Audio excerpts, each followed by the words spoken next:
Hello, everyone. I'm DeSena Trennert, Chairman of Strategist Research Partners in New York. As a proud Catholic and as a proud entrepreneur, it is my distinct privilege to be a part of the Napa Institute's conference on principled entrepreneurship.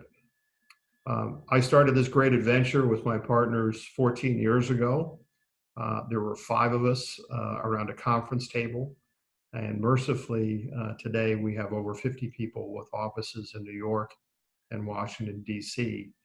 And there's very little doubt in my mind that my Catholic faith, the Catholic faith of my partners as well, although I don't want to speak for them here, has been an extremely important part of our ability to survive and thrive during what has been clearly not a particularly easy time in the financial markets or the economy since 2006. The idea that our greatest rewards come in the next life is a big part of the way we go about treating our customers, our colleagues, and our vendors. And again, I think it's a big part of the reason why we've been able to do as well as we have, despite a lot of challenges, obviously, in the global economy. I wanted to discuss today the idea of woke capitalism, how hypocritical and pharisaical I think it is. I also wanted to dispel some of the myths about free markets, which I think seem to be quite common, particularly on college campuses these days. And I finally wanted to really just make an appeal that we focus on not virtue signaling, but virtue as economic actors, as businessmen and businesswomen.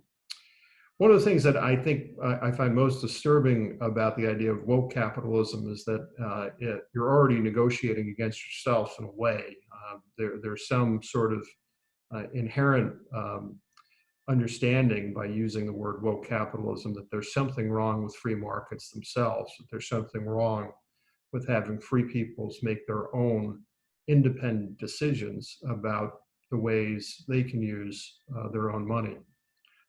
There's also a sense that there are other people, perhaps better educated, perhaps that have greater status, that would be better able to make those decisions for you.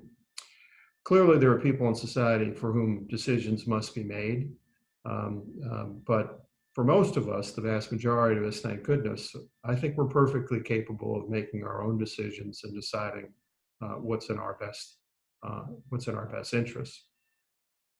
One of the myths that you often see about capitalism is that it is a better form, in some ways, seen in Europe.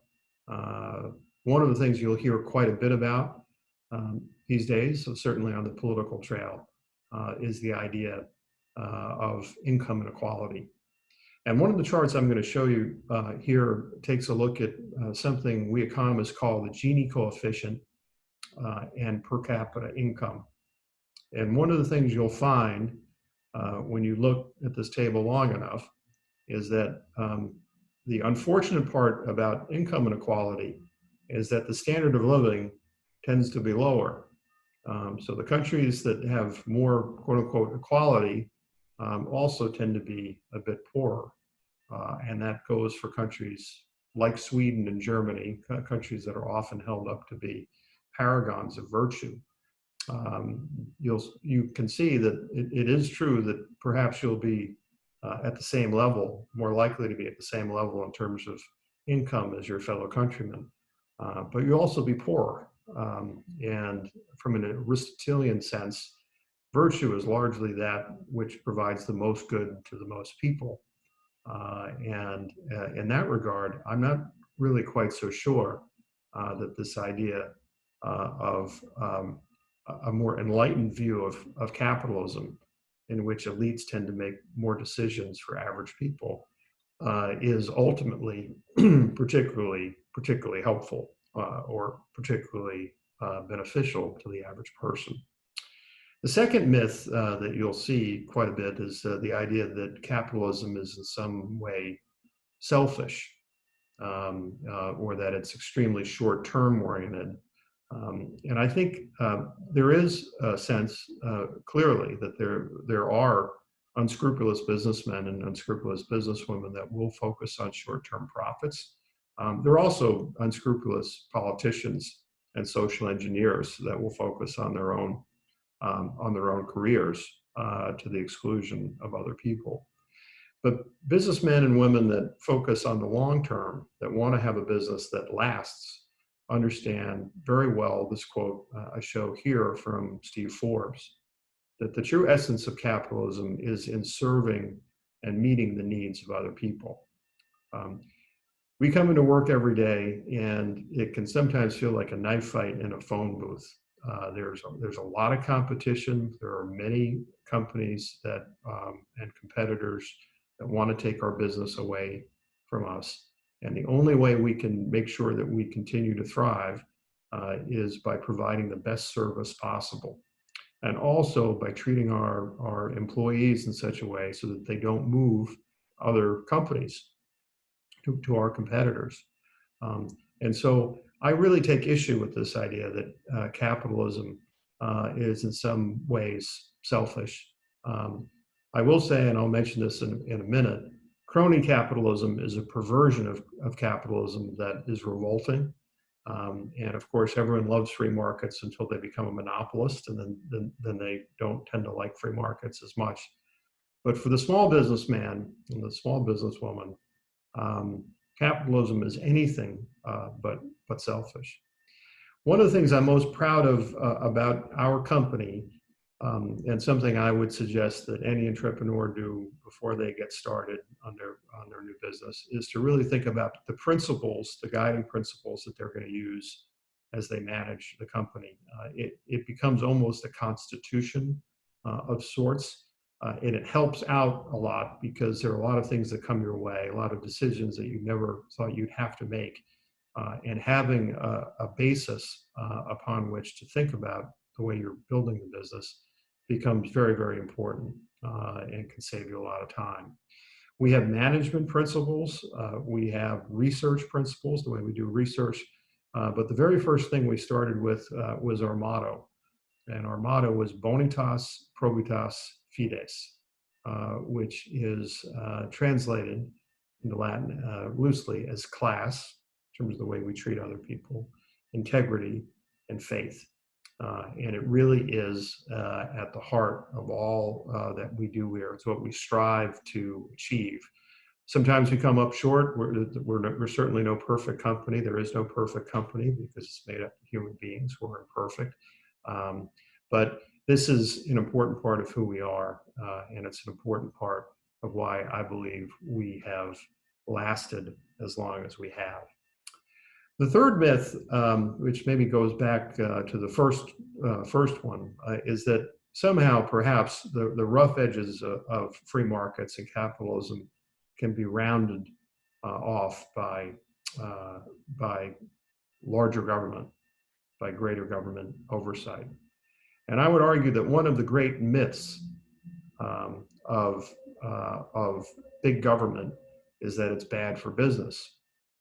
The irony is that big government is extremely good, but it's extremely good for big businesses, and big businesses that have the access to the resources, the lobbyists, the lawyers, the accountants, the consultants, that can push the rules in their favor. I went to Georgetown and I graduated in 1990. It was quite a nice town then, particularly Georgetown was quite nice, but it is nothing like the gilded metropolis it is today.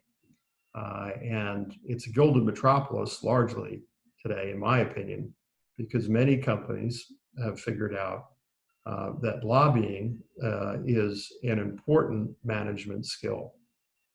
And one of the charts I'll show you here today is a portfolio that we've created of the most intense lobbyists in the S&P 500, and we compare it to the actual S&P 500.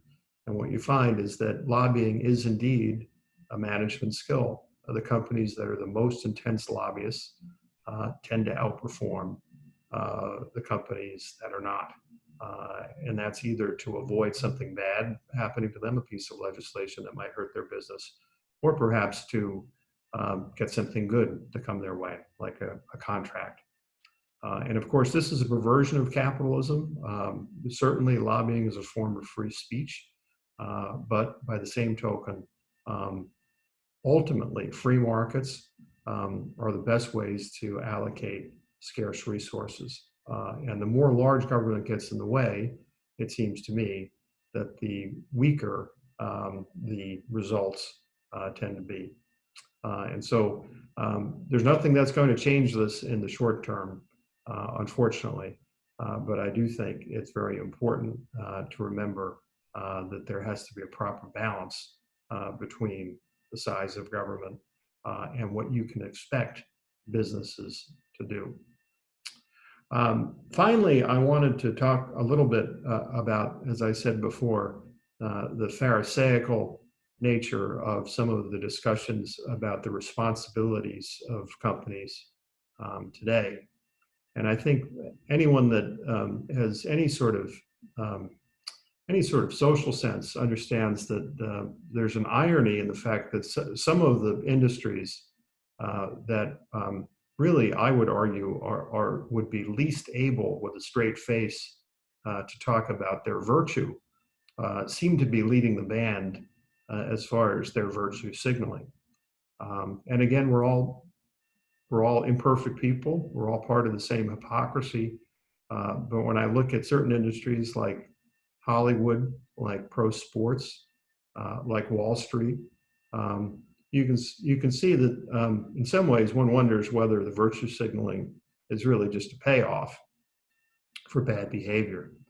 Hollywood, of course, not only need to talk about the content that they put out, but can also talk about the behavior of some of its biggest executives, and yet they seem to take great pleasure in lecturing the rest of us about the way we should vote and the way we should lead our lives.